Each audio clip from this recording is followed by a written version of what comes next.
Okay, let's get started. Welcome everyone. So today we will be discussing peer response, and we will also have Reza and Philip do the workshop leading activities for us. I know you guys prepared quite well, and those are wonderful activities we look forward to. Okay, now first of all, let us discuss peer response. How many of you have conducted peer response in your classes before? Okay, what do you think of it? Is that effective? In which way? If we compare this with teacher feedback. They have to be, in my experience, they have to be structured. Okay, exactly. They have to have clear expectations of what their job is. That's right. Exactly. So structuring and even training would be really significant, right? Yeah, in order to make it effective, right?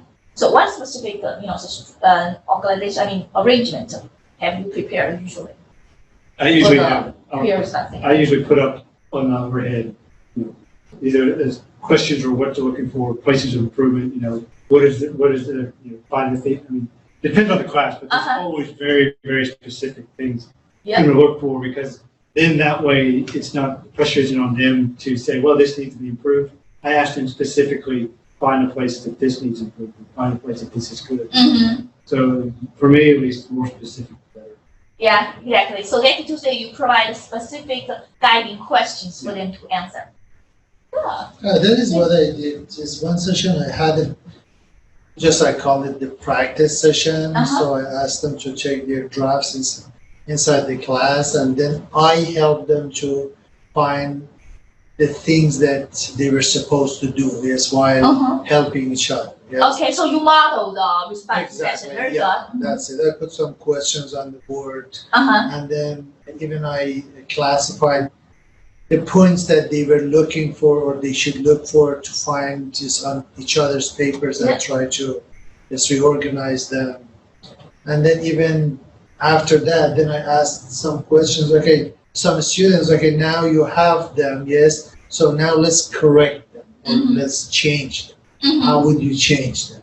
So they need to say you regard the student group as the whole, say like the I divided the class into two groups. Oh, okay. Yeah. Divided into two groups. Then so one group work on for both of them. Yes, I didn't have.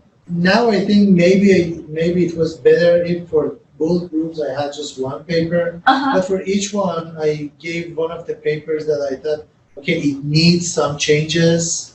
So then I gave them time, yes, to work on the paper, to find, for example, the changes, and to comment to comment on it, to give feedback.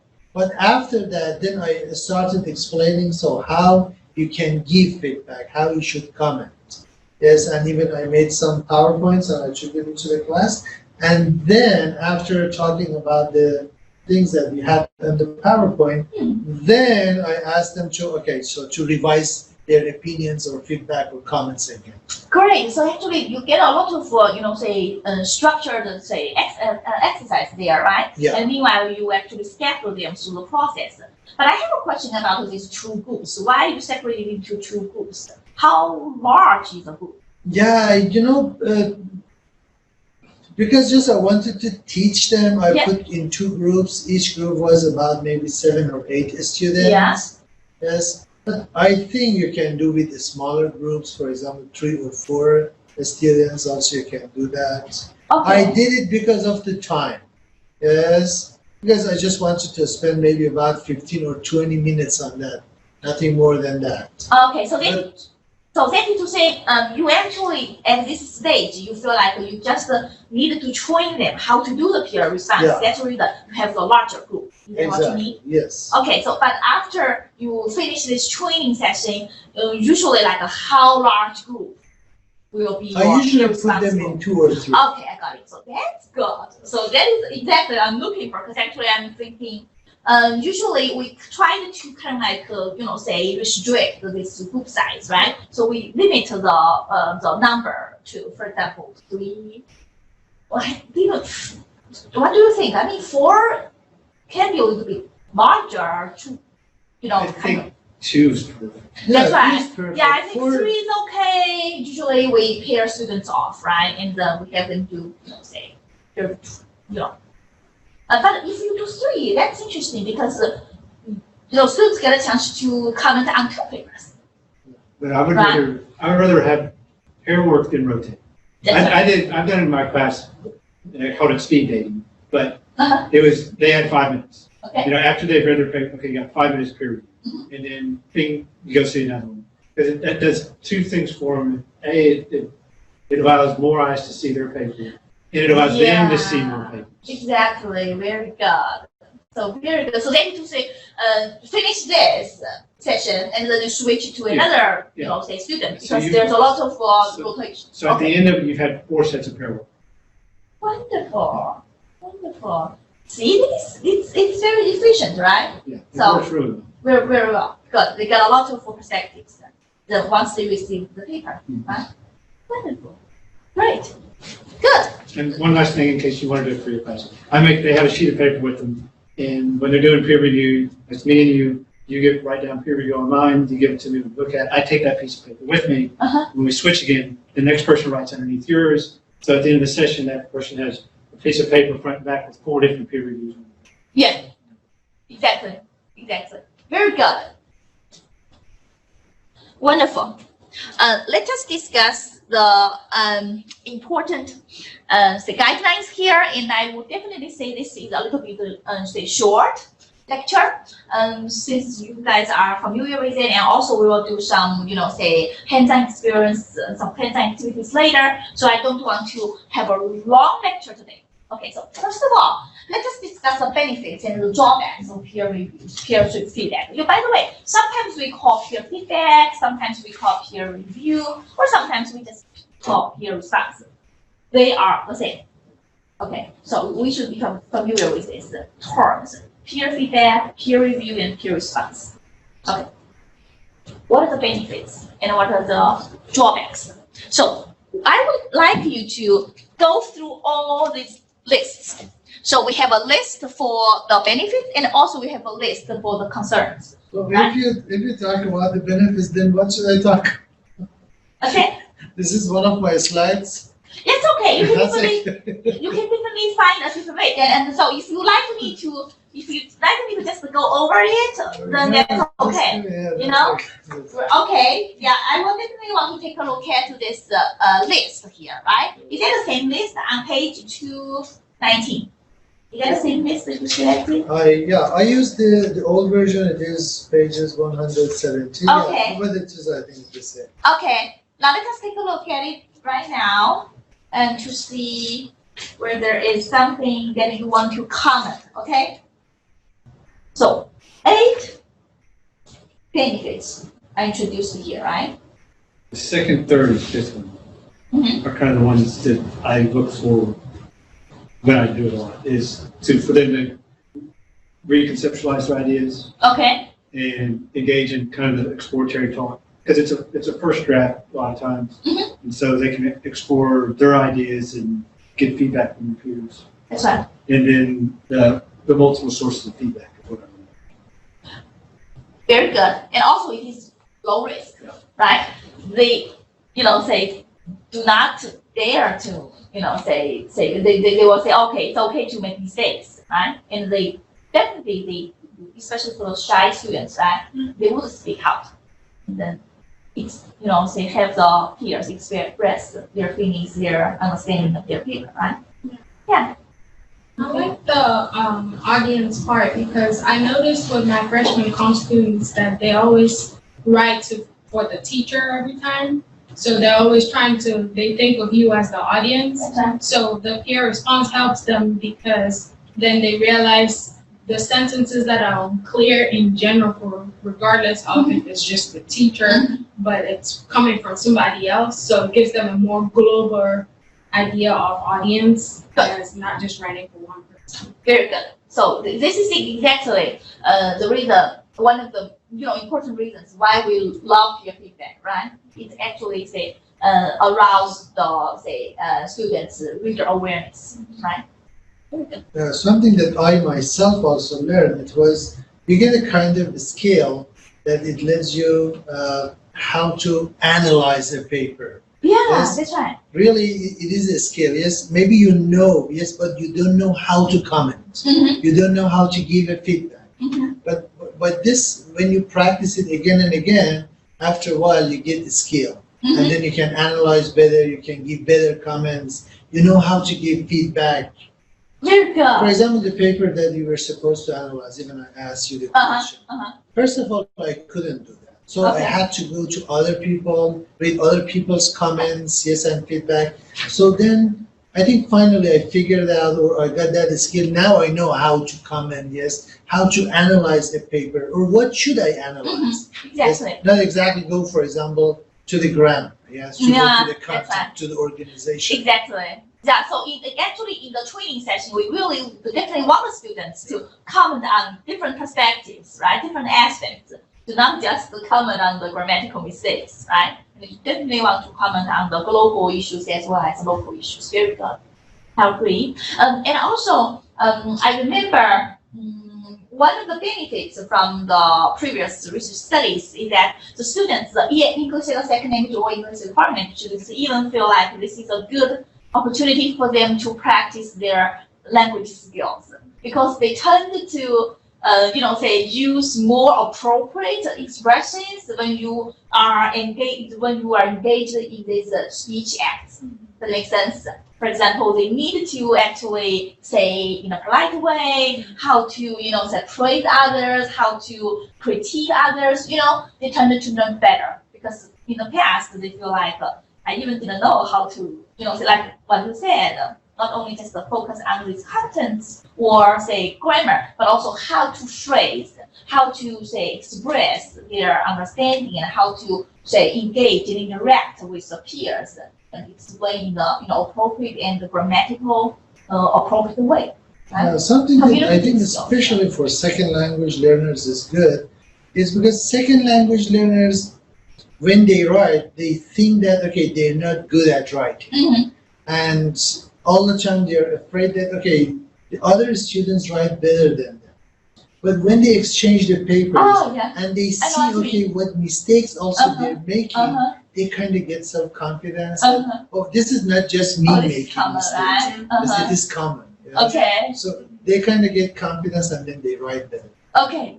So this specific affect or emotions, say that or they can show sympathy, whatever, right? So they will, say benefit from all this, experience. We agree, right? Yeah. So we agree there are quite a few benefits. Then how about the concerns or potential problems? Feeling uncomfortable, yeah? Something I noticed about just this and really it happened in my class is Okay. about the concerns. Yes, some students, whenever they know that it is peer response, yes, they don't attend the class. Then I Oh, talked to really? them, Okay. and then I noticed exactly it happened. Yes, and then when I talked to them, I noticed that they don't want to share their paper with other students. Maybe they belong to because, for example, in our class, they were supposed to write about the community or the literacy of their community. Okay. So then they didn't want other students know about this community Okay. or about the things that they. For example, I asked one of them, okay, why didn't said okay, I have been raised by a single mom. Okay. So I that's didn't still want feel my like friends know I that got this one, and I got surprised. I said, okay, Oh. really, what should we do? when we because have these such are thing? actually private Yeah. issues. They hate to share with others. I've Right? thought about that in my classes. I've never had it come up, but I've expected it to come up and it never has. Okay. A student, because especially starting out, I don't tell them beforehand we're going to peer review. Yeah. No. I've always expected, eventually one of them will say, well, I don't want to read my paper. Because if you put something on there that maybe you're okay with just the professor knowing, like the student, Right. Yeah. it's different than a peer. Yeah. That's right. But I mean, are you guys required to provide the feedback on that specific writing task? Because I know in a writing class there should be at least 2 or 3 peer review activities, right? I mean, you don't have to focus on that specific writing task. The students wrote some other genres, right? Yeah, so we had it for because we have writing assignment, Mhm. and according to the syllabus, for example, when we have, for example, writing assignment 1, then we have 1 or 2 sessions that really students have to work on that writing assignment. Okay. So this is why, yes, maybe for their writing assignment, they are required to write something that they don't want to share with some other students. But if you give them, I don't know, a general subject to talk Yeah, so I'm about thinking it, about that. Yeah. I think they have no problem. Yeah. But So if some of the you, prompts, you can't really predict what they're going Yeah. to write. yeah. Some that's of them, you never know what they're going to write, because if you ask them to write about specific communities of practice that they belong to, if they want to talk about their issues within LGBTQ communities and things like that, That's right. you can predict what they're going to write about. Yeah, So exactly. I can see where that can be a problem. Yeah, even for example, for the presentation that they have to come to the class and present that because she belonged to that group, she didn't show. And then she just sent me the draft. the Yeah. Then don't you think that this is exactly what we need to consider? So writing tasks, the writing prompts, it actually seems very significant, right? But when we do the, say, peer response activities, do you think this specific task is actually appropriate for us to share, right, with each other? In the past, I mean, when I did the peer review in my classes, usually those are kind of like maybe position papers, they comment on a certain social phenomenon, whatever, right? So actually one side and 2 sides, different, they can debate, whatever. Those are kind of like, universal issues that everybody wants to consider, right? So that is actually not so private, right? Especially like the narrative stories, the whatever, right?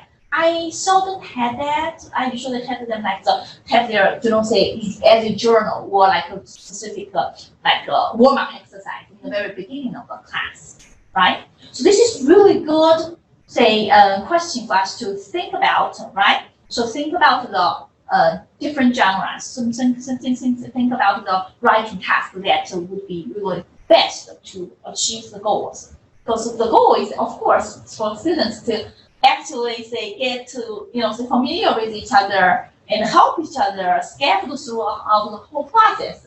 But if they are not to share their own papers, then that's not what we want.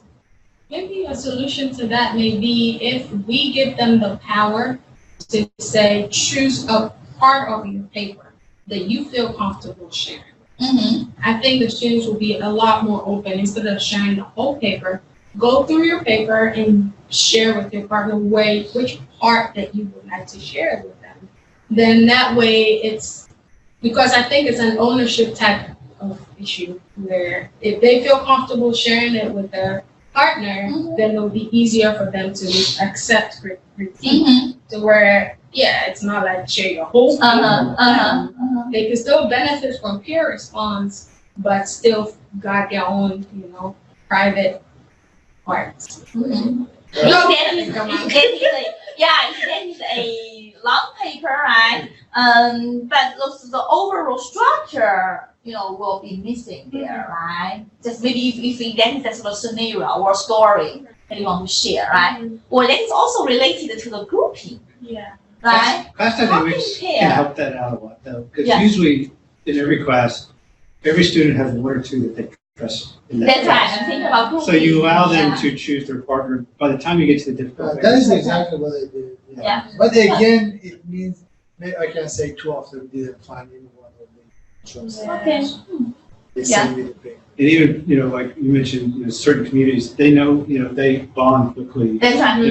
In my class, I mean, I can, those groups, they really click together. And, okay, they're great peer review because they're not worried about hurting the other person's feelings because they're honest. Exactly. Exactly. Yeah, but I mean, those specific papers can be really intriguing, Don't you think so? I mean, compared with like a position paper, whatever, I just feel like to read other stories is so fascinating. We know better about the world, right? And it puts a real face to the concept we're teaching. Yeah. You know, it's not just these stories we're talking about in the book, it's those stories really connected with real people. That's right. Yeah, yeah. So I mean, maybe this is say what I didn't to say here, but I just feel like recently, say, because there was a long journey from my house, say, house to the university. So usually on the way, I always listen to the books. So it's really good. So today I began listening to Becoming. Say Michelle talk about Becoming. I feel like wow, that was amazing. Definitely, she talked about a lot of her childhood to interact with different kinds of persons. Say from older generations to younger generations.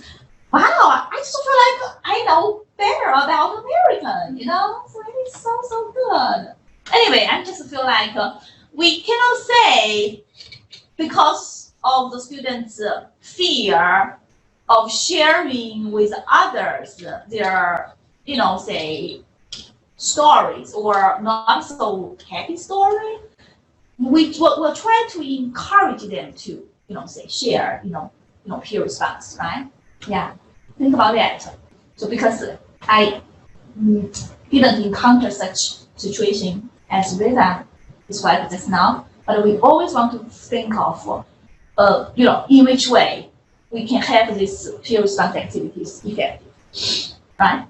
Even though this topic is so interesting to some people, some of you would be hesitant to share. Oh, okay. Yeah, definitely benefits outnumber the drawbacks, yes. But when you have these drawbacks, maybe you can think about it to find a solution for that. Yeah.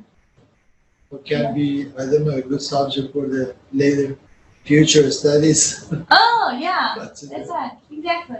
Exactly. Yeah. So basically, the problematic aspects may include time constraints, student characteristics, and teacher roles. So how can you understand the student characteristics? Just now we mentioned maybe the students, say do not, say want to, say share their own stories, right? But some other characteristics. What do you think? Cultural background. Very good. So remember when you read the textbook, you mentioned group, so that's right. Like Carson and Nelson's work, remember, right? Their work actually mentioned the Chinese people's belief in group harmony, right? So feel like, oh, it's bad to tell others, oh, this is wrong. You really didn't do a good job. It depends, Now when we, go to the Chinese classroom, I would doubt. I don't know. What do you think? If you worked with Chinese students I before, never saw that. you didn't think that is actually a problem? They were Yeah. eager to point out each other when they made mistakes. Uh-huh. I mean, that maybe when they were much older adults, sure, there's different. That's right. But I never saw, and I had students up to 18, 19. They never minded at all pointing out each other's mistakes. That's right. Maybe it's a generational thing. I think it's certainly. I think so, Yeah. because that was actually, right, decades ago, right? That was written. So I just feel like that's possible. That was definitely possible, of course. When they collect the data, right, the students, in that specific context, the students, they're not share, the work with others, or they know in which way the students can, the peers can improve, but they do not say enough, right? Yeah, and that's one of the reasons, the cultural background, right? Or their personality, there's the, learning styles, right? Right? Okay, anything else? The teacher roles. So I remember when Robinson talked about the teacher roles, he mentioned that, the students finished the peer response. And how about the teacher's role? Do the teachers consider doing another round of feedback? Or would this specific teacher feedback become a little bit competitive or repetitive? Something like that. What do you think?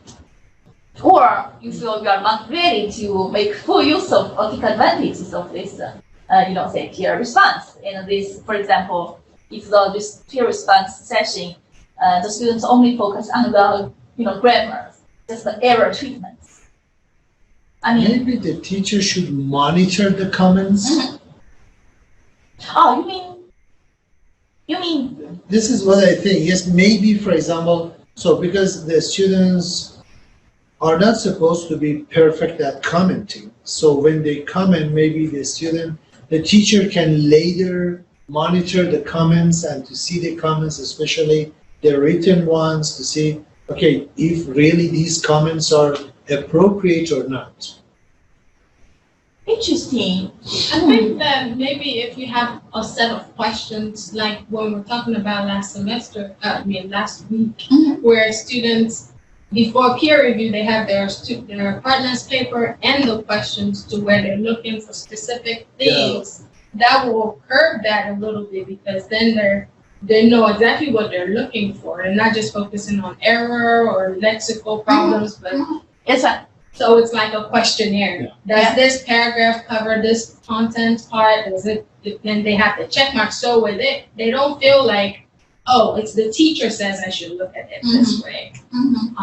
Yeah, some guiding questions. Guiding questions. Helpful. Yeah. And also, I'm thinking, we definitely want to guide the students to write or comment in a good way, right? So that to say, in a training session, okay, we want to teach the students, give them the linguistic, resources as well, right? So I remember some, later I will introduce in my slides.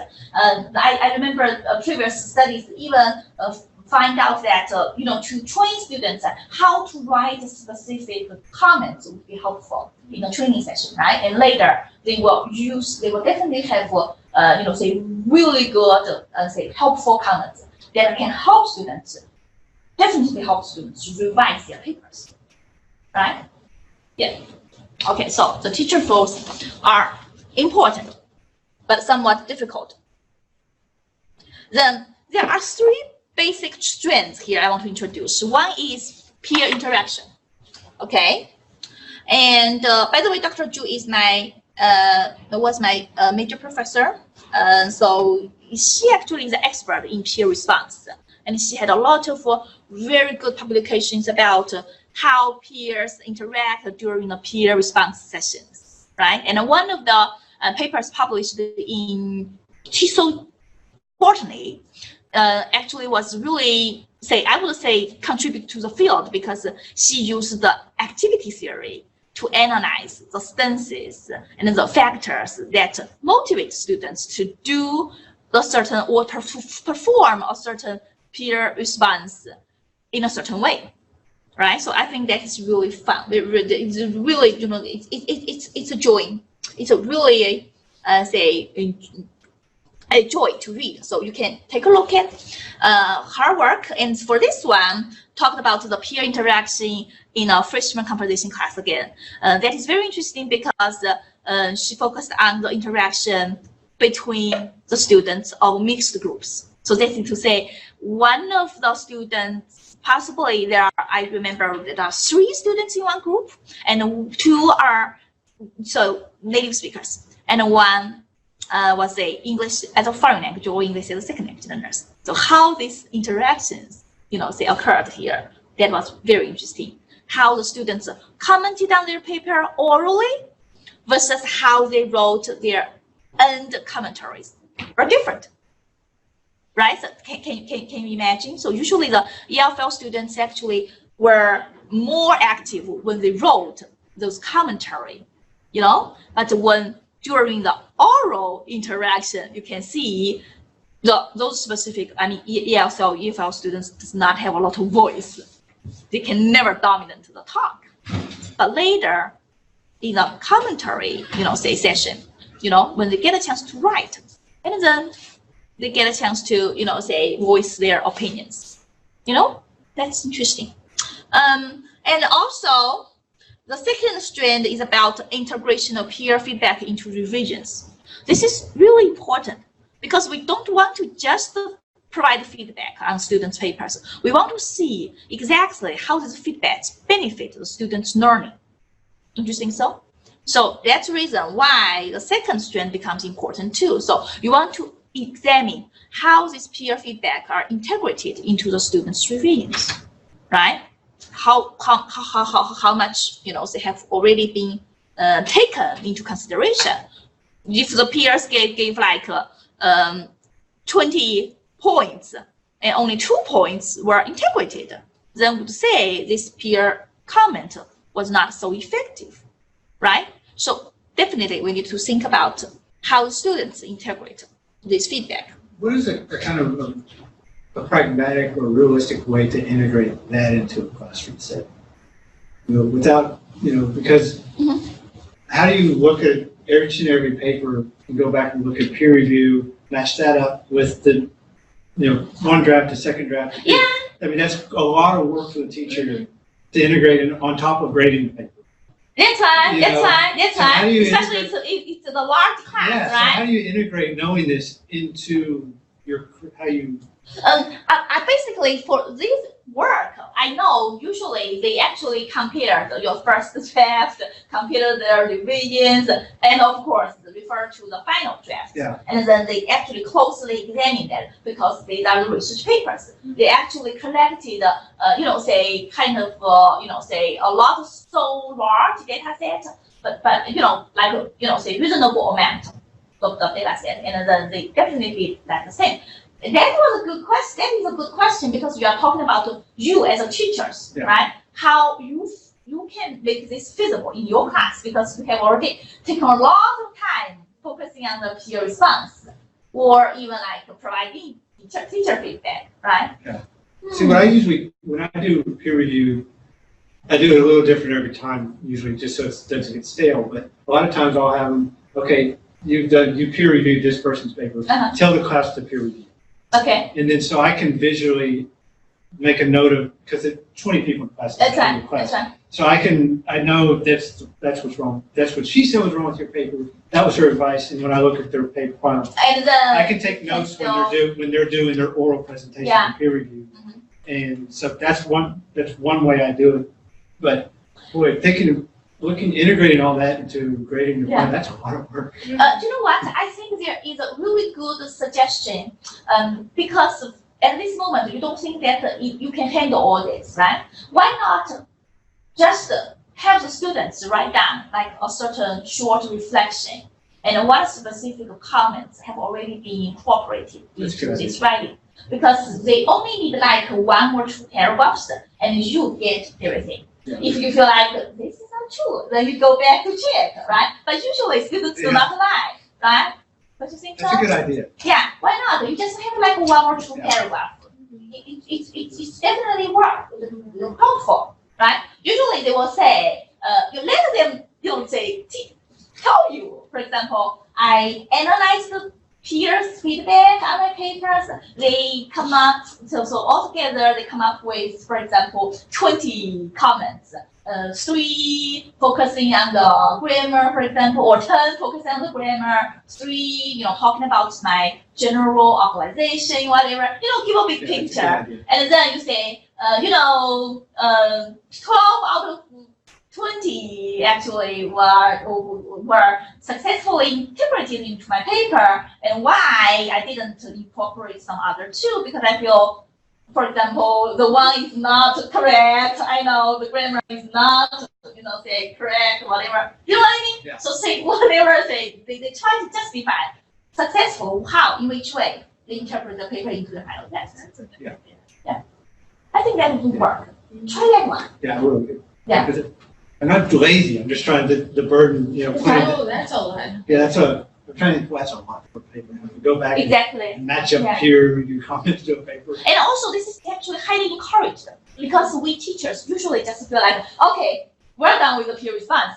We move on, right? We don't want to see whether this feedback is helpful or not, right? So we want to kind of push students to think further about others' comments. But they critique again because during their peer reviewing process, they know for sure how to critique their own papers, right? Right after they critique others' papers, they know, look at my paper using the same grading rubrics, right? Doing the same guiding questions. They analyze their papers again and feel like they definitely become more competent, right? And then they write a reflection, say better, whatever, right? Or they even write a reflection letter addressing the peers, right? That would be fun.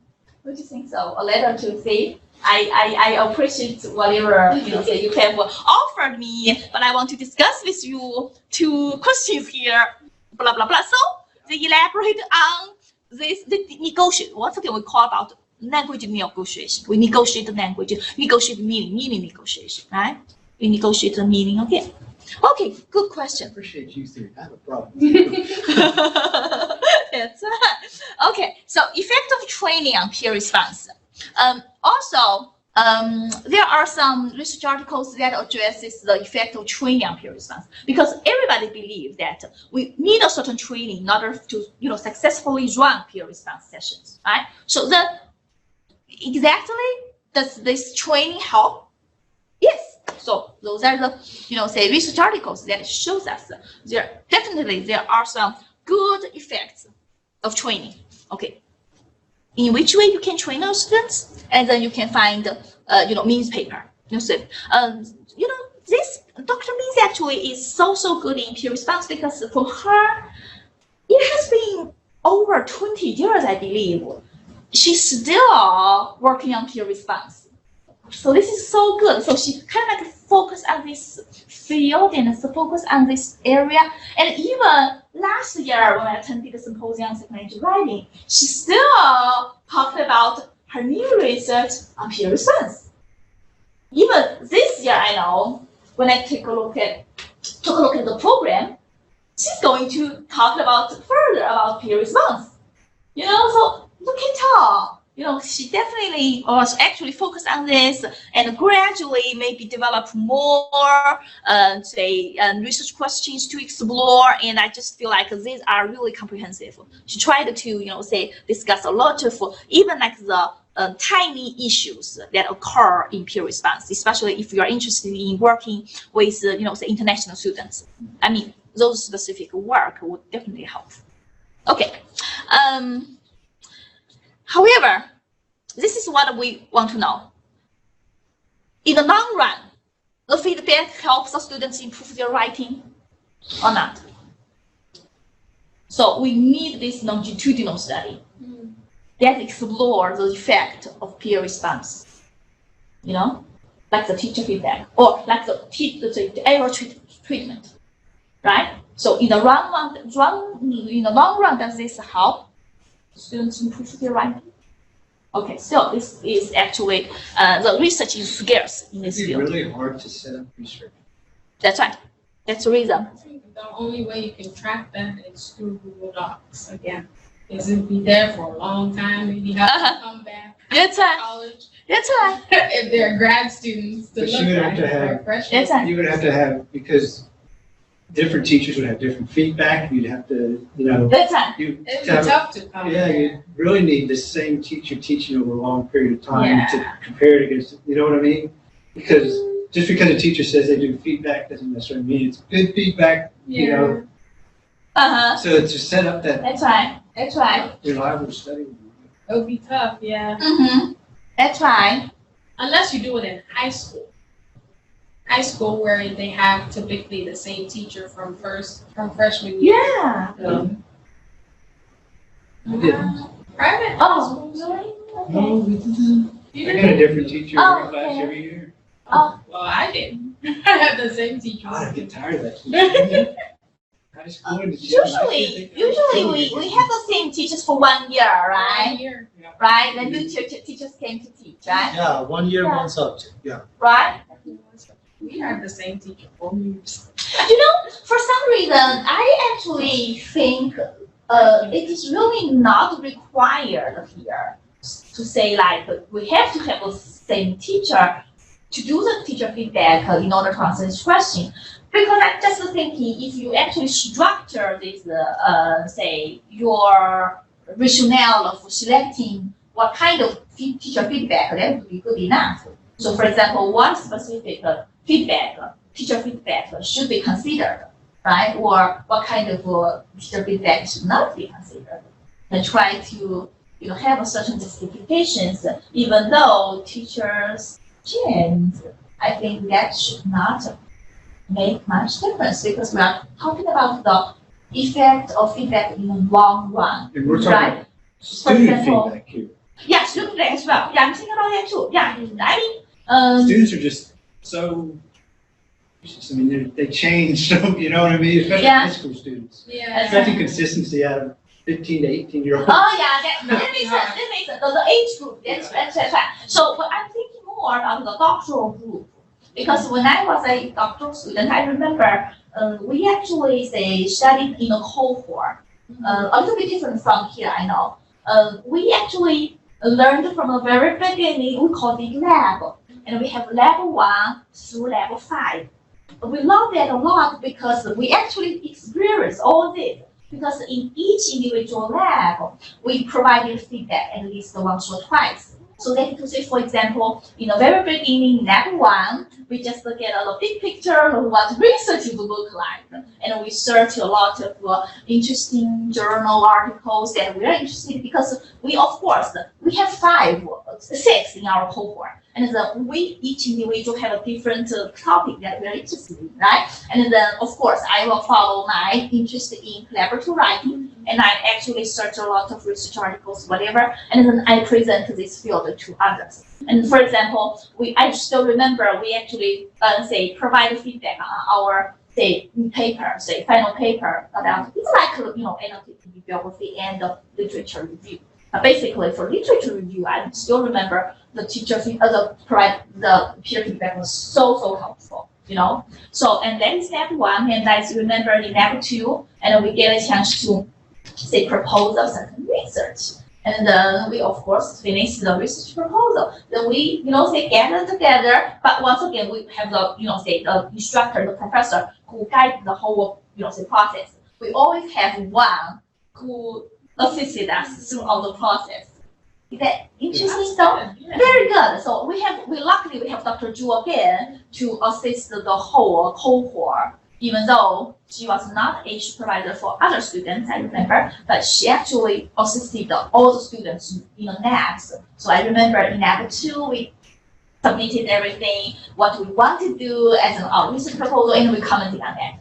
And then lab 3, we get a chance to collect a small data or whatever. So, I remember I collected data in China when I went back to, visit my family during the summer and took advantage of that and I, conducted a short research with the Chinese students, whatever. That was really productive. And I come back and I collect data and then my husband, my cohort members are so happy because I at least got some data for them to analyze.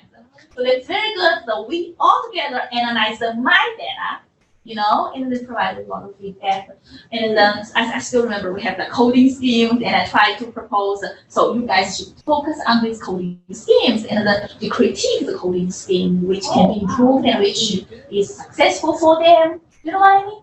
Throughout the whole process, then I feel yeah, it works. Then from level 1 to level 5, and see how the feedback, right? Help. Even later, we talk about like the research article, right? Something like that. Interesting. So I mean, yeah, we will definitely want to use peer response in whatever settings, in whatever context, because I believe it's always nice to for us to interact with others, interact with the people who can scaffold, each other. So remember ZPD, these students do not have to be really of higher proficiency levels, whatever. They can help each other. We can help each other. Very good. Any other thoughts? Okay. Next, the guiding principles for effective peer response. I know, Reza and Philip would be very happy to discuss this further, right? So I will go through this again. This is from Hansen and Neil's work from English Language Teaching Journal. By the way, have you ever heard of ELT Journal? English Language Teaching Journal. This is really pedagogy oriented.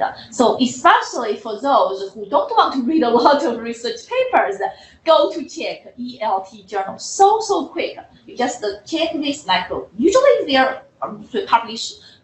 Each paper is just like 5-page long, whatever, and you can see exactly, you get everything. So what specific guiding principles you should have for peer response? Then you go through all these lists, then you feel like you're ready, right? So You discuss students' prior experience with peer response. You create a comfortable environment, of course. You select a mode of peer response. I want to comment on this. What specific modes are you thinking of here?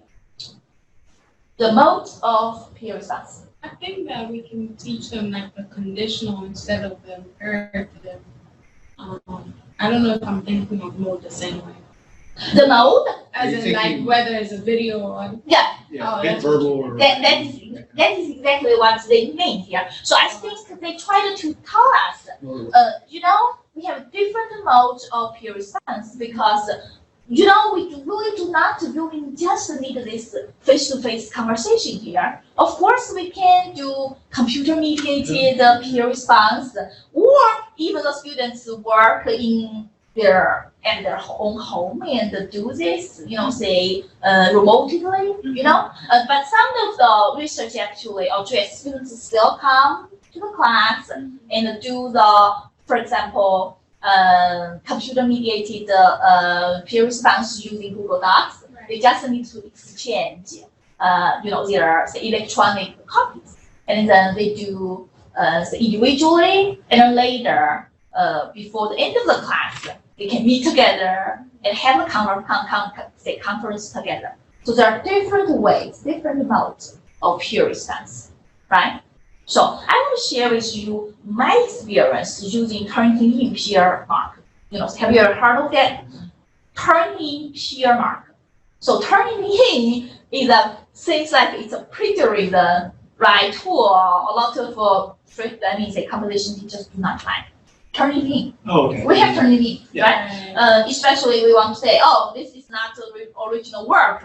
Go back to check. There is the percentage, a little bit similarity there. Some teachers really hate to use Turnitin. However, Turnitin have already developed a really good peer response tool that is called peer mark.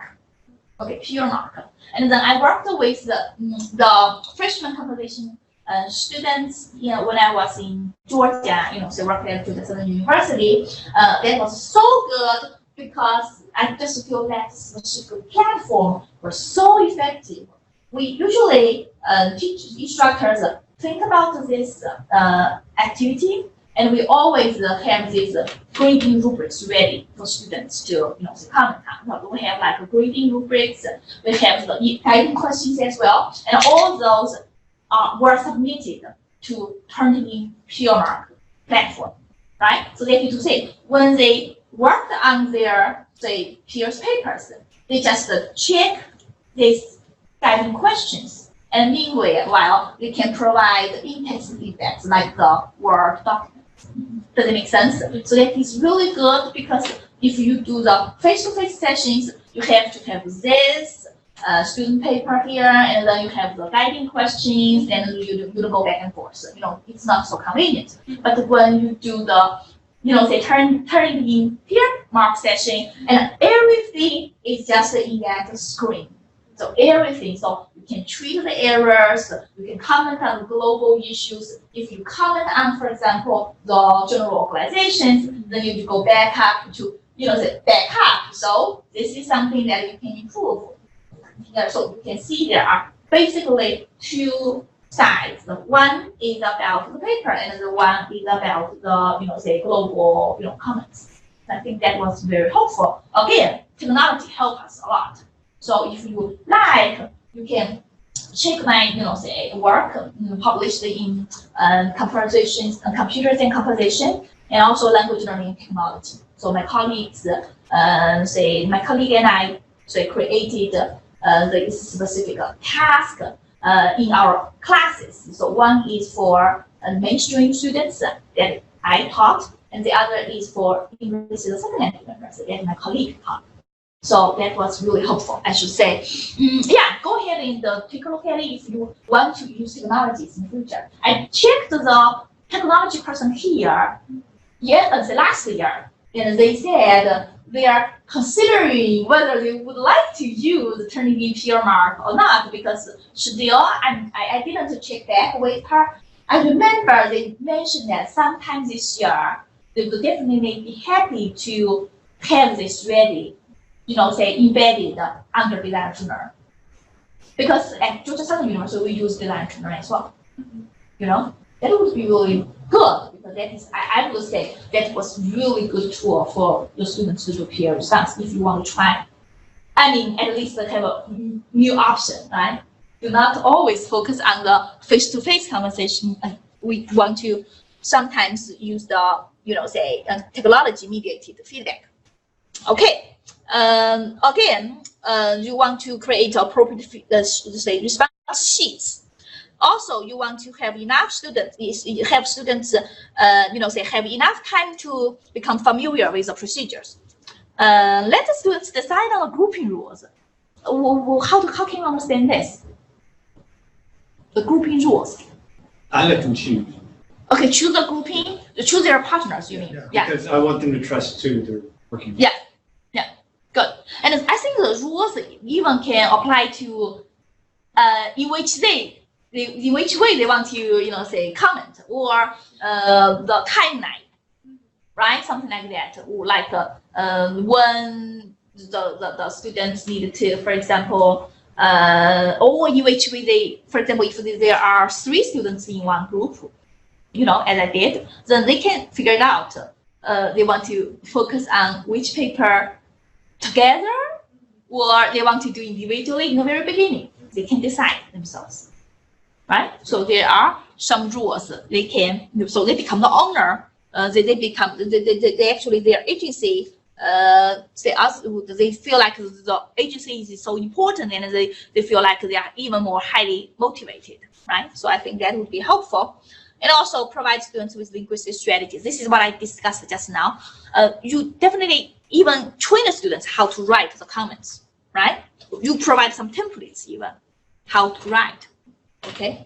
And you want to do the mock peer review activity, right? So for example, in my research, before I have had students do, peer response turning in peer mark, and I taught them, and trained them in a, orientation session, how to use different features to comment on students' paper. So that mock peer review is very helpful because I have students wrote something very quickly, just one small paragraph, uploaded it to the work site, course site, and then they began to provide feedback.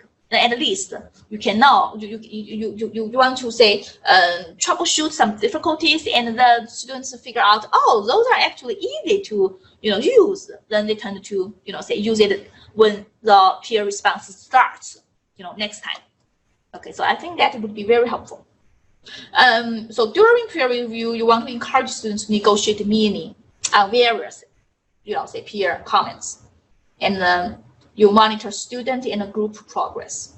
Okay. Is that clear? Yeah. And lastly, after that, you get students list all the comments and indicate whether they will revise based on each comment or why and why. Like what I said, if I were the teachers, I would definitely want to say in a reflection, right? Just load down what specific comments you have integrated into your revisions, and also discuss the peer review activities with others, right? Then I have 2 articles here. What specific comments you want to share for this one? The Guerrero and the Villamil. So I do think this is really significant piece. We will discuss the contribution of this field, of this article. So first of all, what are the concepts and conceptions informed the research design?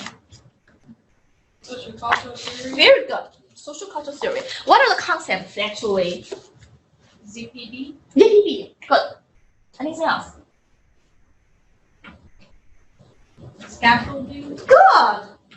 So ZPD and scaffolding are the constructs that guide the research design, right? Because they try to figure out what specific strategies are used, during the peer response sessions. Right? This is actually the first, I would say, research articles that use the activity, use the theory, say the social cultural theory, to analyze the peer interaction.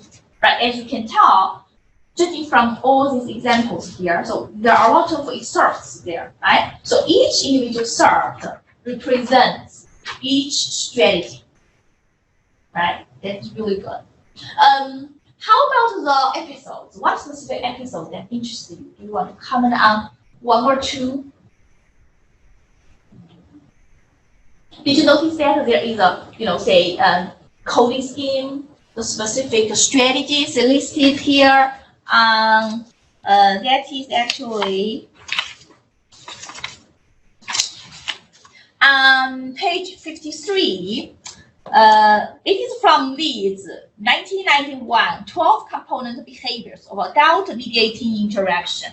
It's very interesting when the article, say, addresses the student, say, adult interaction, they use the following strategies. And then in this article, they found, see, the peer-peer response to, say, interaction is very similar, because still very, very similar or exactly the same strategies have already been adopted here, right? So then they tried to figure out, see, what are specific interactions or episodes that can be, say, analyzed, right, from this perspective. Any comments about these episodes? John has something to say. No, it's such unique. I never heard of microgenetic approach to research. Social culture theory, okay. Is So in social culture theory, yeah, social culture theory. So this specific approach is actually unique there. You are correct. By the way, in second language acquisition, did you get a chance to learn social culture theory? Yeah. It's just, but the specific. When I heard microgenetic approach, that's the first time I ever heard it. Okay, and grasping the process in flight, right? Yeah. They just focus on It's just it's interesting. Yeah. So, for example, here, say the type of microgenetic analysis referred to it is crucial to understanding how psychological processes are formed. So, through this analysis, it is possible, as Vygotsky himself elegantly put it, to grasp the process in flight. So, once again, they show that this specific approach would be really good to understand the interaction, because the peer interaction in the process, in fact, right? Okay. So the the keyword here is moment to moment change, moment to moment change, right? So in a keyword located in them.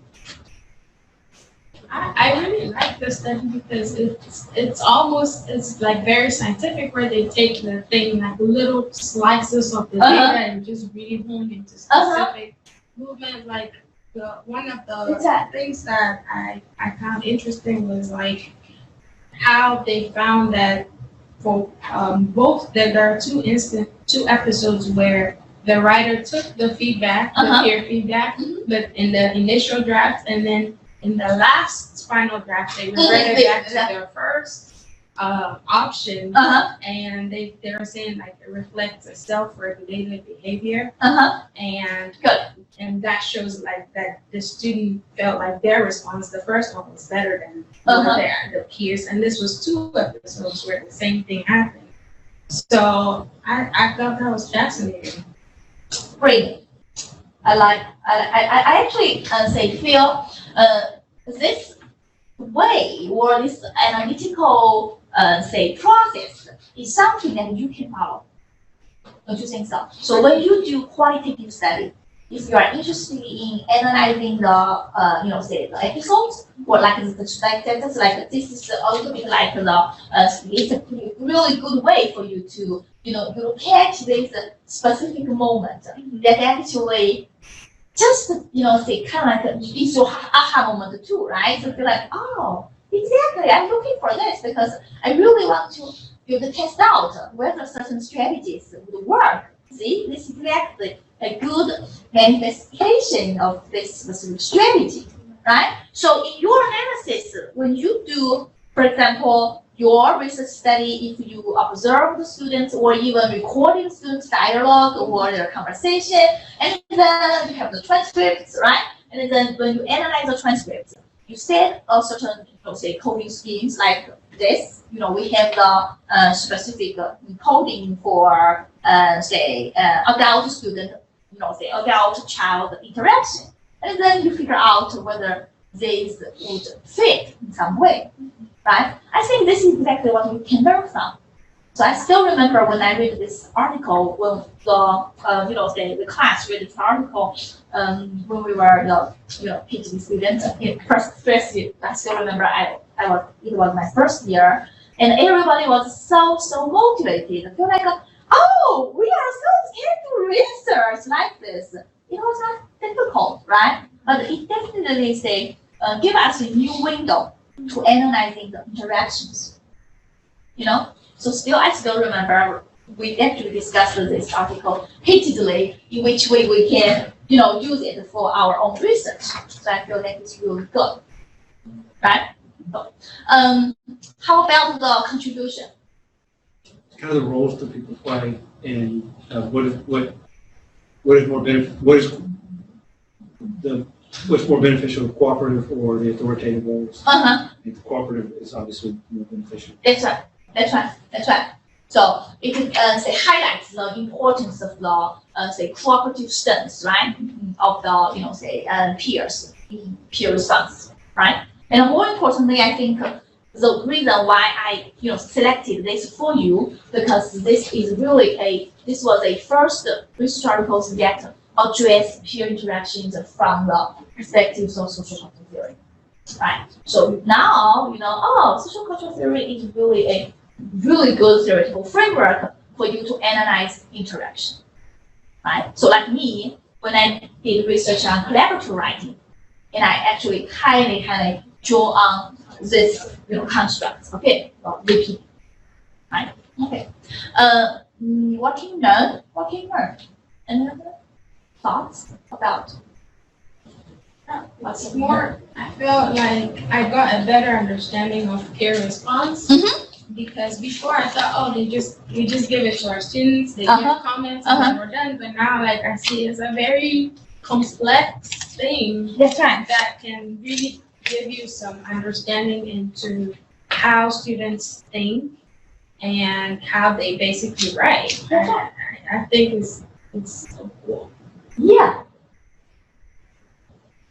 How do you, in studies like this, especially when it's spoken, and the research subjects know they're being observed, how do you know how much is the reactivity of them responding to being observed for research? I know what you mean. To be honest, I would not worry about it. Because for example, if a student got trained in a training session, right, for example, and if there is a specific, say for example, reporter there, and then they will feel a little bit uncomfortable, right? But I think after maybe 2 or 3, even 4 times training, whatever, and I think they will get adapted to it.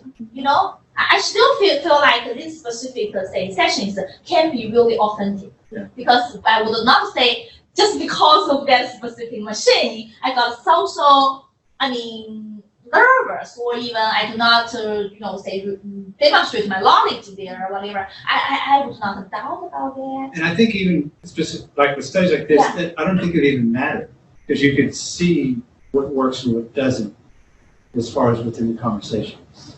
Okay, which does not matter? If they were behaving maybe slightly different. Oh. I don't think it would matter so much with these kind of studies, because it's not really.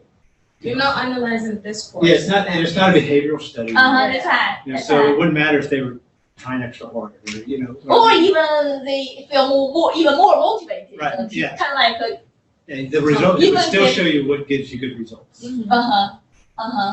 That's good then. Yeah. If that's the case, I would be happy to say that. See, it doesn't hurt it. This even make your performance better. Yeah. You feel like, oh, I will have to be recorded in this video. Usually we do not do the video, we just do audio, right? So I think we usually do we never say like, even though you get your IRB approval and you saw the say kind of like reproduce their faces in your, say research using the audio. But for this one, I know this was not the audio, they did just the tape recorder, right? They assign each tape with each group and say, hey, when you are ready, and remember, and you should, say start. And then they just start and they talk about it, and then continue, with their peer response. But this is a good question. I would be happy to hear more about that. But for me, I would not worry about that.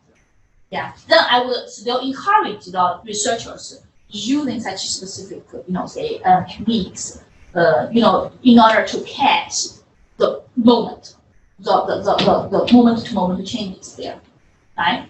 So like, say recently, if you do the, say computer-mediated collaborative writing, right? My research area, then I would say if you have a lot of triangulated data sources, everybody would be happy, right? Then we feel like these different triangulated data sources may definitely help you argue better, right? So you have the students' documents archived somewhere on the website, and then you have the observation, and you have your field notes. Most importantly, you have exactly what the students discussed over there, or how they collaborated during the collaborative writing. So if you have your screenshot, whatever, or even like a screencasting, video, audio, whatever, so that would be great. Right? Can you tell us the Yeah, that's right. Okay, I think we have the last one very briefly. How about this one? How about Dr. Min's work? Think about that. So I have, again, a few questions for you to discuss. Number one, can you comment on the training conducted in this study, including in-class modeling and the teacher reviewer conference?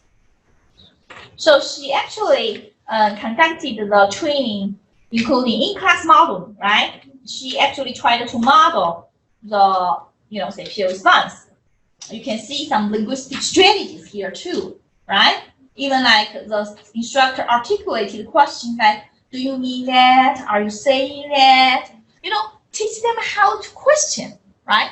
So, and also they have like teacher reviewer conference. This is so good. Teacher reviewer conference goes like, hey, what have you learned from this training session? So are you still puzzling about something?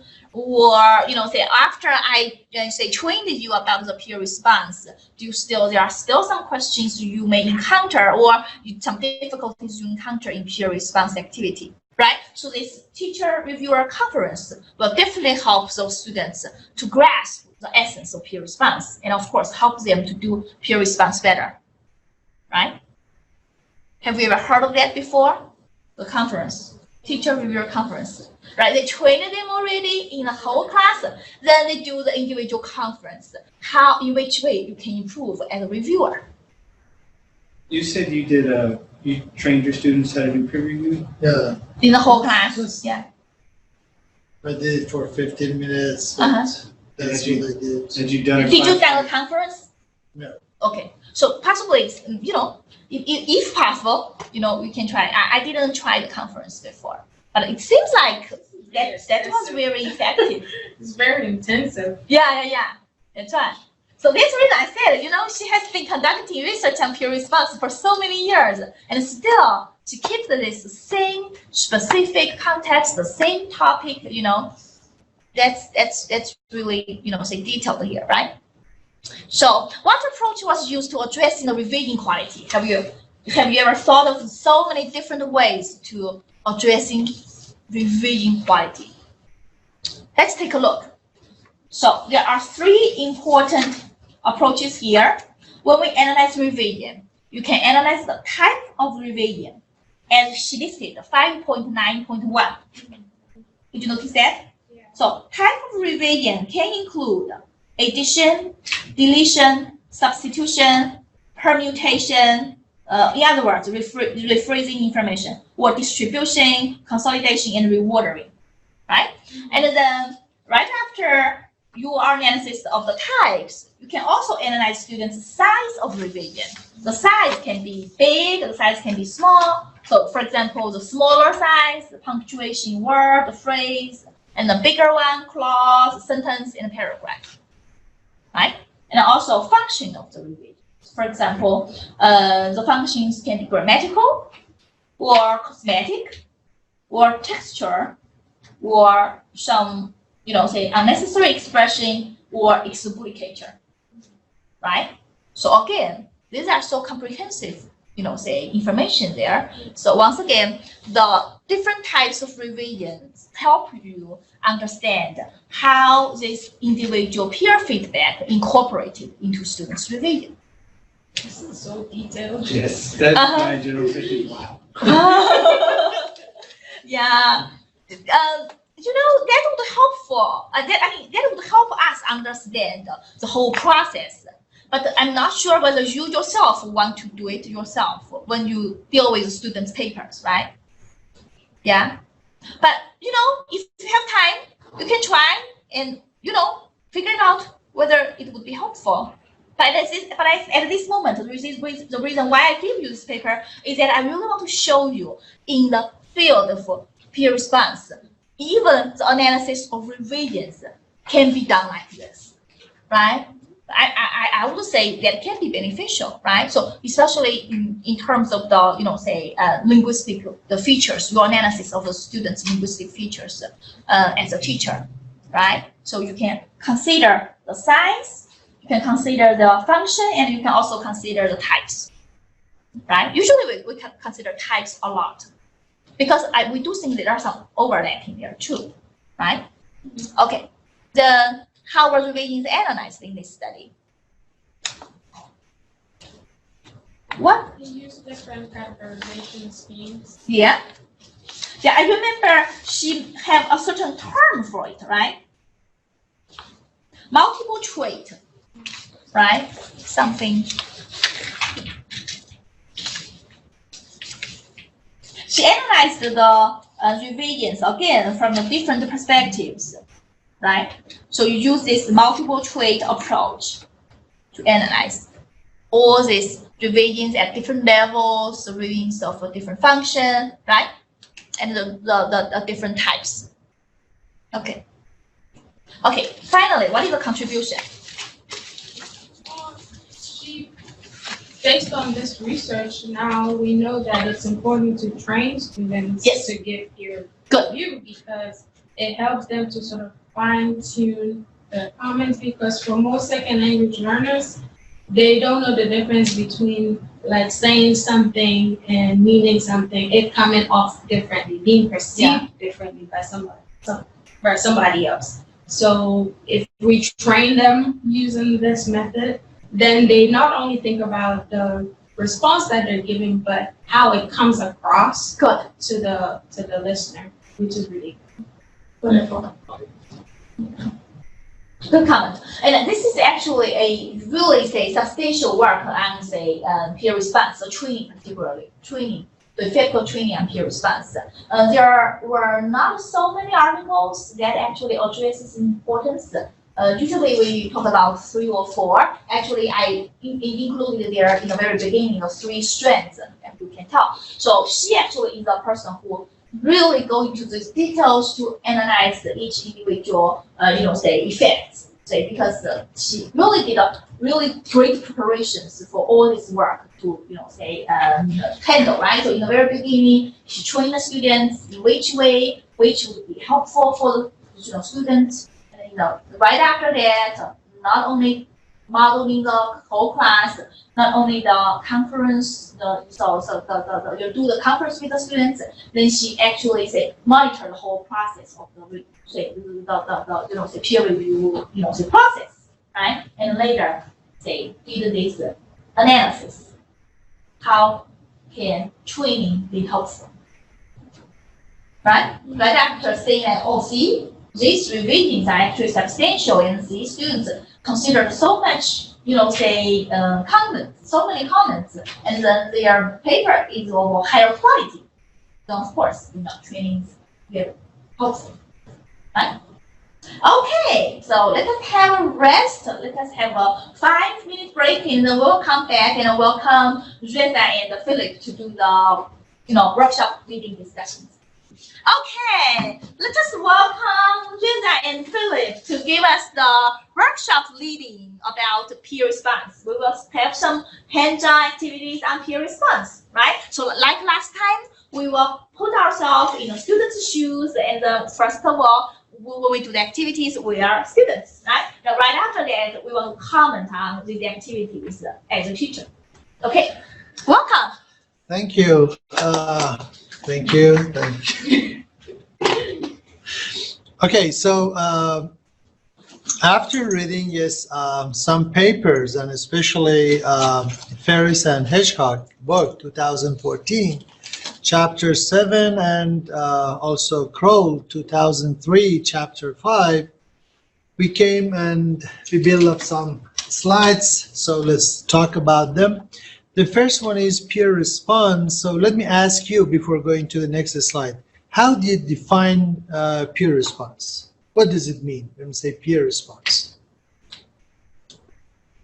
Is from your fellow classmates, and what is their perspective in their response to your pictures? Yeah, that's it, yes. Even when you look up the word in the dictionary, it says two people working together and helping each other, yes, giving feedback and comments on each other's works. Okay, so the introduction, it is somehow the meaning of a peer response, exactly what is peer response. So peer response is a collaborative learning that some students come together in small groups, usually in 2 or 3, is maybe face-to-face or online to help each other.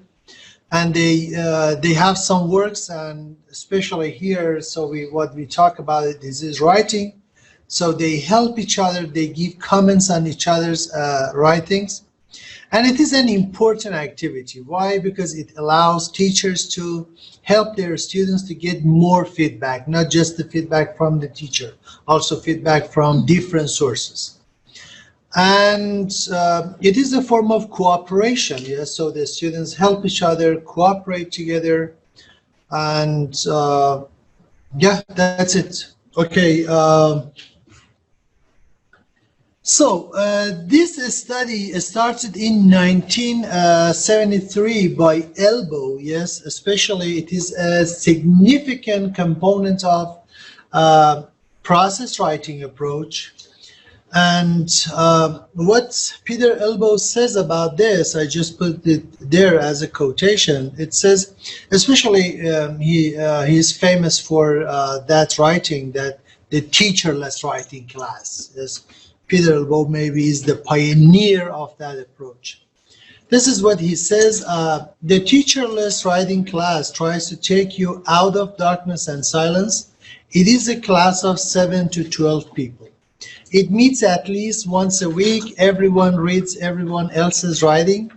Everyone tries to give each writer a sense of how his words were experienced. The goal is for the writer to come as close as possible to being able to see and experience his own words through 7 or more people. That's all. Another thing that it is important, let me talk about it before going to the next slide. Giving feedback and comments is a responsibility that it is supposed that this is the teacher's responsibility. But in peer review response, is you take this responsibility from the teacher and you give it to the students. So when the students feel that, okay, now they are responsible to do something, yes, so they give better comments and they really get involved in that action because now they've got or they think that they've got the responsibility from their teachers. Okay, no questions? Okay, so these are our keywords: peer review, peer editing, peer feedback. Feedback is student writing, teaching writing, writing, learn, write, helpful, and each other. These are the okay. The keywords But benefits of writing with peer response. Why do we use it? What are the benefits of writing? Okay, so again, according to Ferris and Hedgehog, 1998, they have gathered the benefits, yes, of peer response from other scholars. Yes, and so let's talk about some of them. The first one, and that they have it here, it is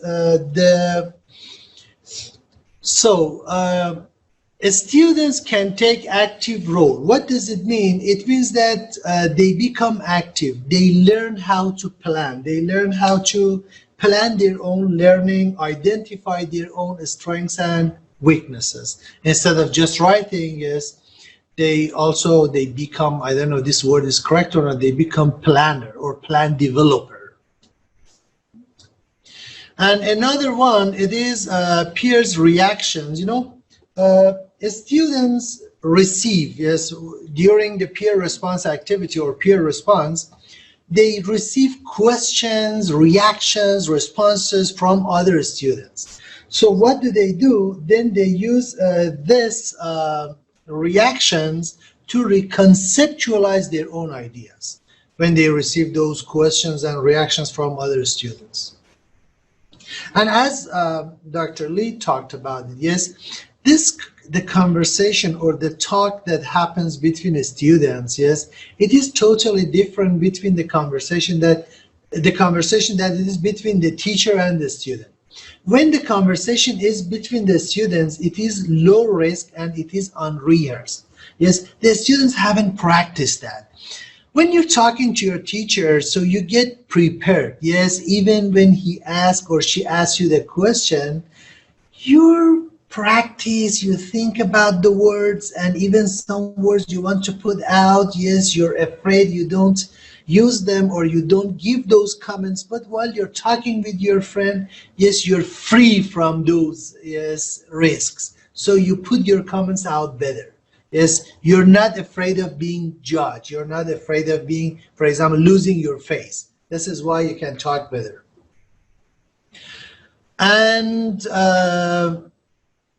another benefit is that you don't receive feedback just from your teacher. Yes, if, for example, you work in a group of 3, at least you receive feedback from 3 different people. So you get information or comments or feedback from different sources. And something that I really, yes, learned it, especially during teaching 1301, that when students give feedbacks, yes, or when students read other students' papers, yes, they know that they meet the reader's expectations. Then they write better, yes, or they try in a way that what they can write so they can meet the reader's expectations. And something I noticed that if we call it, yes, if we call peer response activity as an exploratory surgery, yes, during this way they get a skill. What kind of a skill? Yes, that, okay, there is a reader here and this reader has some expectations. So we should do something to expect, yes, to meet his expectations, and we should get a skill to analyze this surgery, yes, how to analyze better, how to evaluate that writing better. So also it gives you the skill to think critically. And that is what I talked about it, yes, especially as I told you, second language learners, while writing, especially when they are in a class that it is mixed with first language or native speakers, they are worried about being judged. But when they share their works together and they see the strengths and weaknesses of other students, yes, they overcome that worries and they they gain confidence when they see even other students make mistakes. Okay, if you don't have any questions, so we can go to the next slide. No questions? Sure. Okay. Okay, concerns and objections about peer response. The first thing it is that the students sometimes don't feel uncomfortable in their classes. Why? Because they are afraid. Yes, afraid of what? Afraid of losing their face, or afraid of giving comments that, how can I say that? Giving comments that are not appropriate because they haven't been trained. Yes. So this is or another concern or objection is about, yes, some students, as we talked about it, don't like to share. Yes, they don't like to share their work. They don't like to share their writings. Especially why? Because they come from communities that it is collectivist. All the time they have worked in group. Yes. Everything is based on the solidarity. They have never been criticized, or they are afraid to give criticism or negative comments to somebody. So that can be another concern.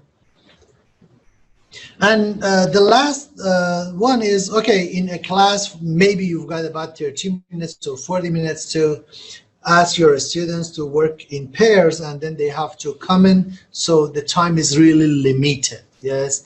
Or even imagine it is giving those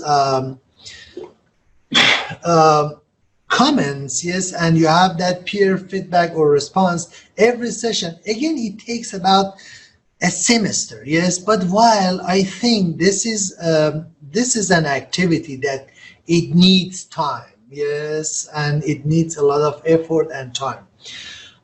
Imagine a student is a second language learner. While he's learning a language, also he has to now comment on that language.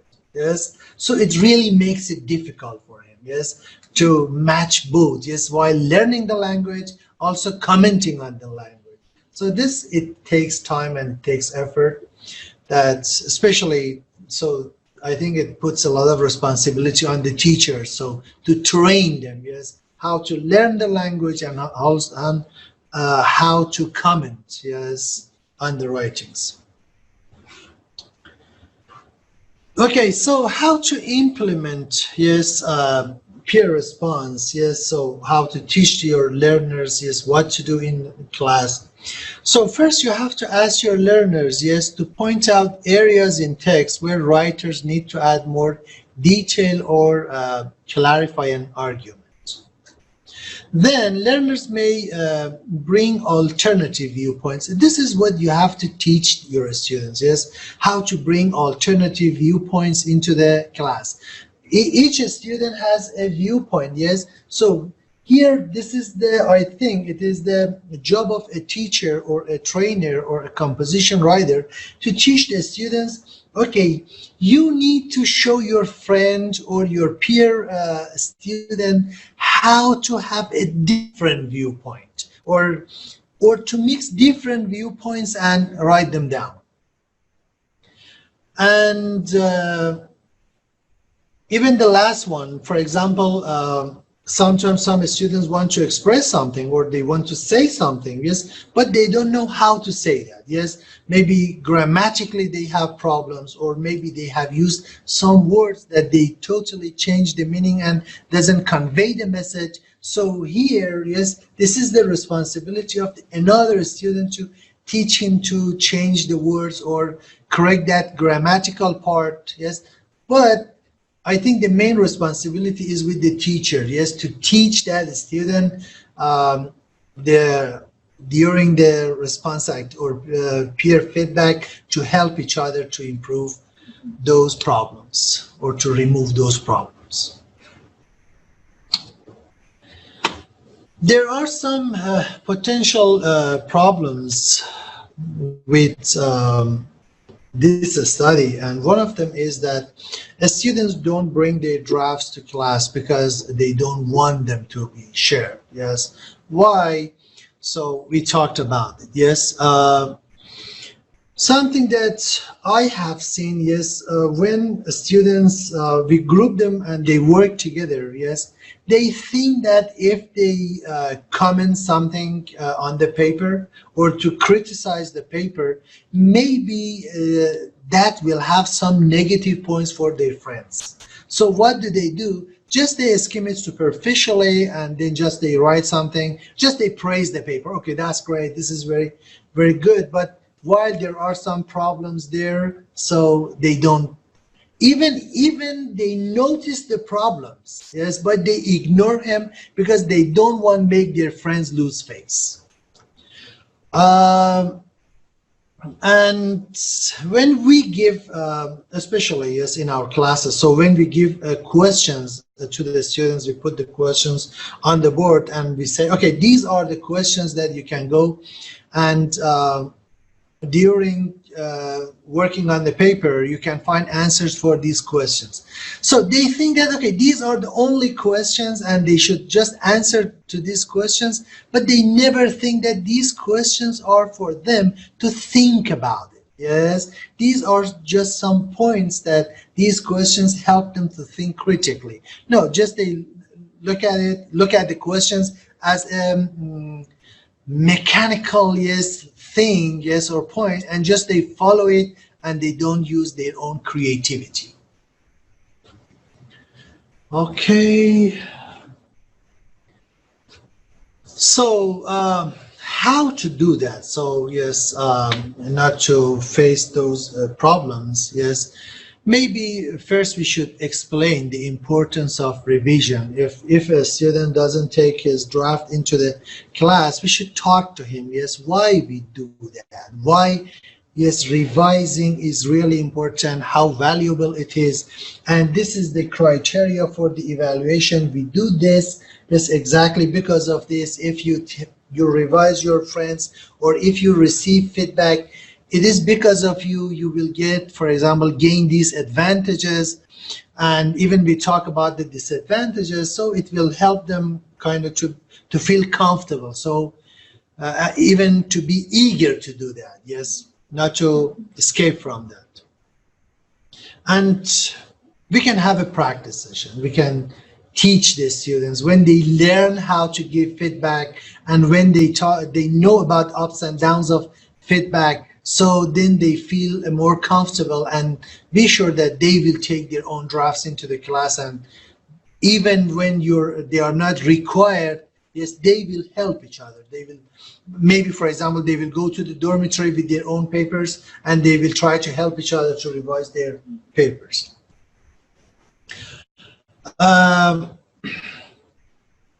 So we've got the first one, constructive comments. So we should learn, yes, we should teach our students how to give constructive comments, and usually, so they know how to give constructive comments, but something that most people, yes, not even students, even teachers don't like it, yes, receiving negative comments, yes. So we should teach them, yes, that receiving negative comments is for them. These comments are negative, yes, because they want to help them, yes. These comments are not there to criticize them, yes. These, even because they are negative, they are there to help them. And the last one, it is technology. Yes, sometimes I think it is, especially for the students who are afraid to share, they can use technology. They can just send their papers to other friends in the class or without sharing the name. So I think technology can help them. And using technology can make that study even faster and easier. Okay, so I'm not going to talk about class activity, what to do. I will just give out some papers and then I will play that video, and that video is recorded by my partner or friend Philip. Okay, so let me play the video. Hello, well, greetings from South Korea. My name is Philip, and greetings from South Korea. My name is Philip, and I have a partnership with Rezi, and we both have been working for a few weeks to put the peer review project together, and we are here today to present it to you. So my commentary is heavily influenced by Hansen and Liu's journal article named Guiding Principles for Effective Peer Response. Second language writing research has found that peer response comments can lead to meaningful revisions, and that compared with teachers' feedback, revisions based on peer comments can be better in vocabulary organization and content. Some teachers may hesitate in implementing a peer response because of time constraints or failed attempts in the past. But with well-articulated and purposeful peer response activities prepared, this can be beneficial for both students' written work. Most peer response activities are typically introduced in the revision process. After the students produce a written text, then this process starts to begin. And that's when this comes in, given a rubric and questions to students, to where when they read their classmates' paper, they have something to relay information to one another with. The rubric definitely helps with that. So yes, students can have the opportunity to work with their peers through the entire writing process. So after they wrote their paper, that's when the process begins, which may enable them to be better responders on a written draft, as they have more knowledge of the content of their peers' writing and may result in increased negotiation of meaning and scaffolding. So this wrestling with the writing process together is very healthy and very necessary in order for them to develop as good writers. Instead of seeing writing as merely just a solo activity, we can now see how our ideas that come from our paper influence our partner that is reviewing our work, and how their work may generate more ideas from our own writing throughout the process. So here's a peer response sheet that Rezi and I created for you guys to use. The empty spaces gives the students a chance to create their own criteria for each section based on the student's own grammatical, rhetorical, or content concerns. The criteria we put is thesis statement, evidence, conclusion and content, organization, and transition words, and then grammar and wording, error correction. So let's go over that. So yes, and criteria is going to change and shift depending on if it's a comparison and contrast paper, or if it's a process paper. So the peer and response sheets will be made according to the genre of the content. If it is a comparison contrast paper, the criteria will differ from a process paper.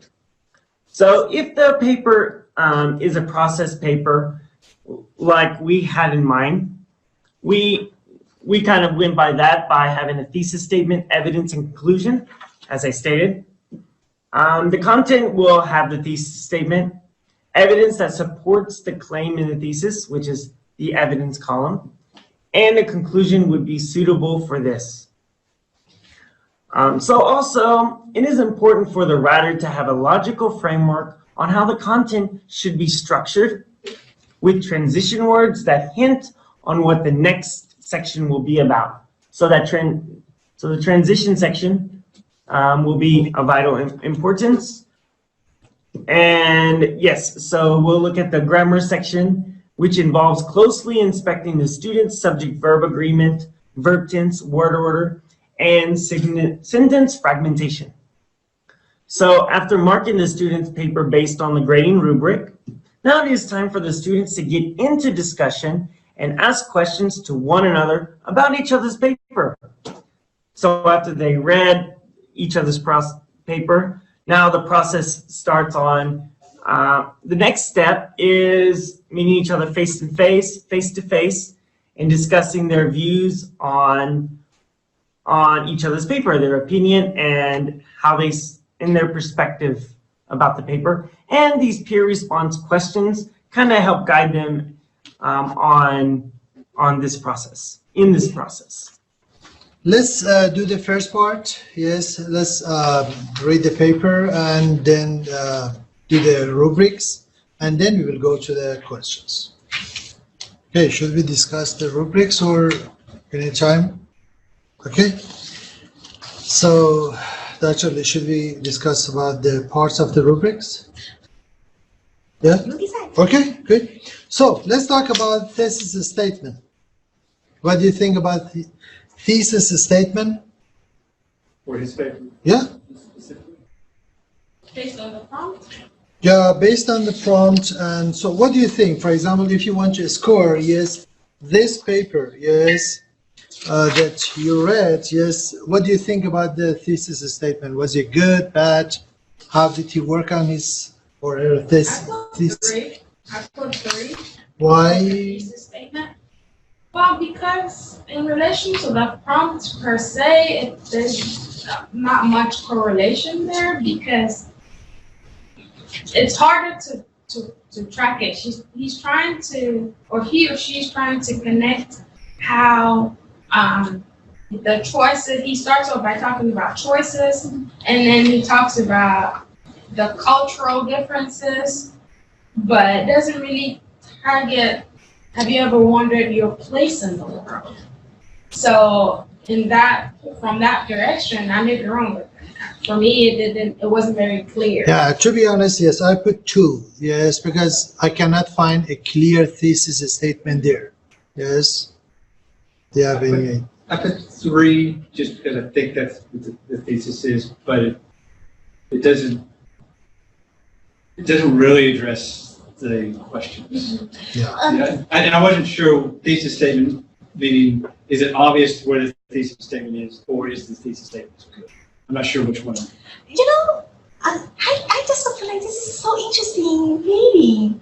Because when I read the prompt, I feel, oh, possibly the writing should be something like something else. But when I read this, He's angry at it his makes good parents. sense, but still, it makes good sense to me. And to be honest, I just feel like I still can't find the good thesis statement for this piece. What do you guys select for the thesis statement? I selected the first sentence. Okay, you Yeah. think that is the first sentence, but I think the third sentence is exactly what she wants to emphasize. The third sentence, backing home, my friends and I talked about what our parents wanted us and worked carefully to get those goals. So it seems to me that she just wants to point out she or he didn't get a chance to select their career path. It's their parents, who decided for them and even worked harder to help them achieve the goals. Then when I read the following passages, I feel, oh, that makes sense.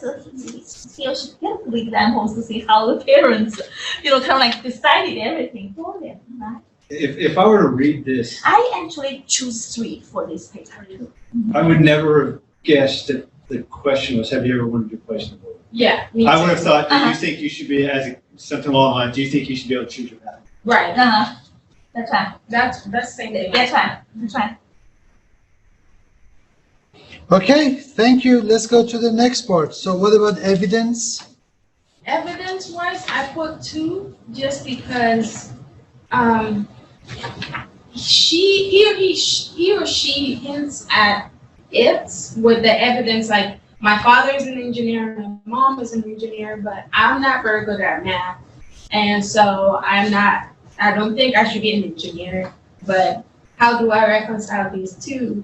So I feel like the evidence is there. It's not clear.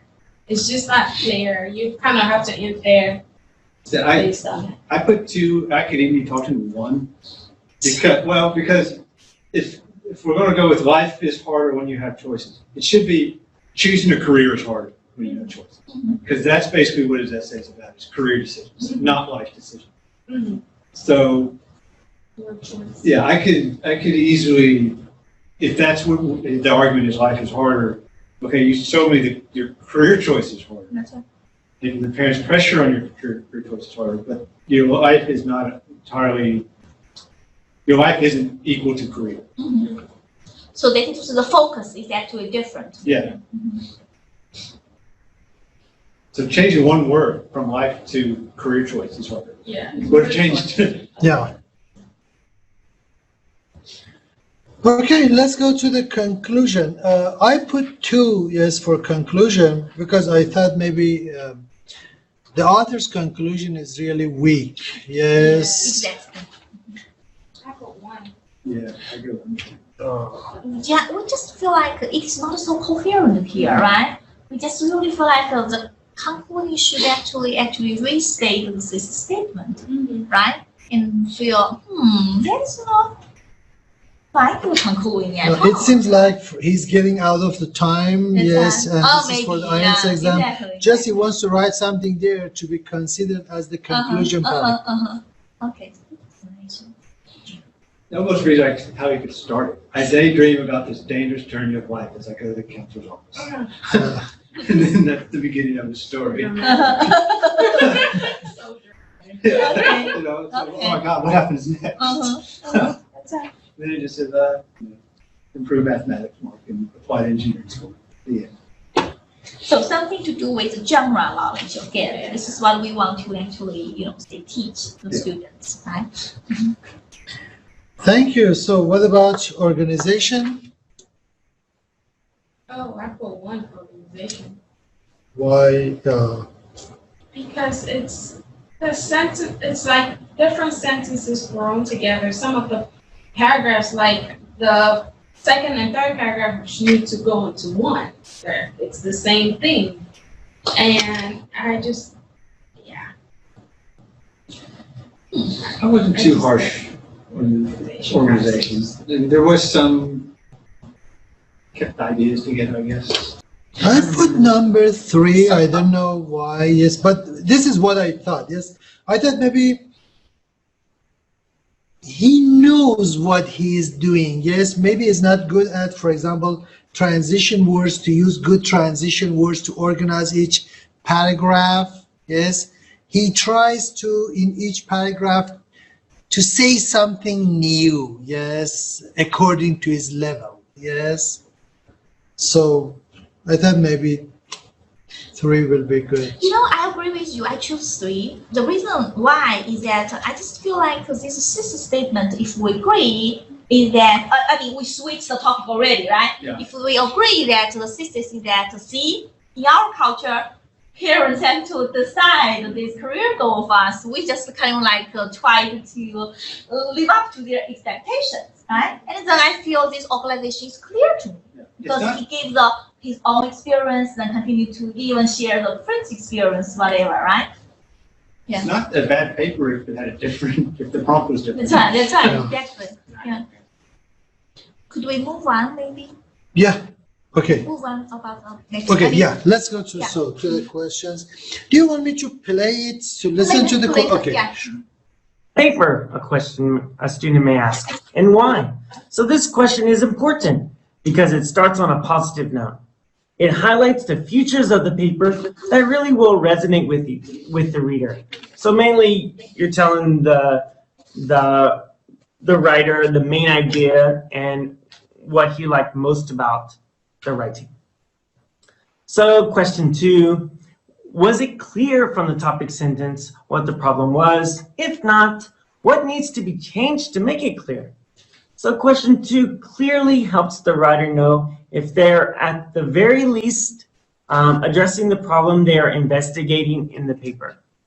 Question 3, did the author provide 2 or more facts that supported their claim? So question 3 helps the writer know if they gave substantial supporting factual evidence that supported their claim. So, did the rebuttal give credit and support, question 4, to the thesis statement by proving that the counter-argument is invalid and not merited or credible with substantial evidence? So question 4 is a chance for the writer to clearly address any doubts one has about the claims being made and to make sure they gave substantial evidence that supports the thesis statement. So question 5. Does the content flow in a coherent manner with well-structured thoughts that leads to a convincing argument? So question 5 pertains to the organization of the content and how the transitions were beneficial for the development of the paper's main point it was trying to make. So question 6. Which paragraphs do not connect well with preceding or subsequent ones? So there are cases when some information needs to be shifted to another paragraph in order for the content to make sense as a whole, or maybe some sentences may be deleted because the writer went off topic. So there are some other factors that the teacher has to be mindful of when conducting peer response in class.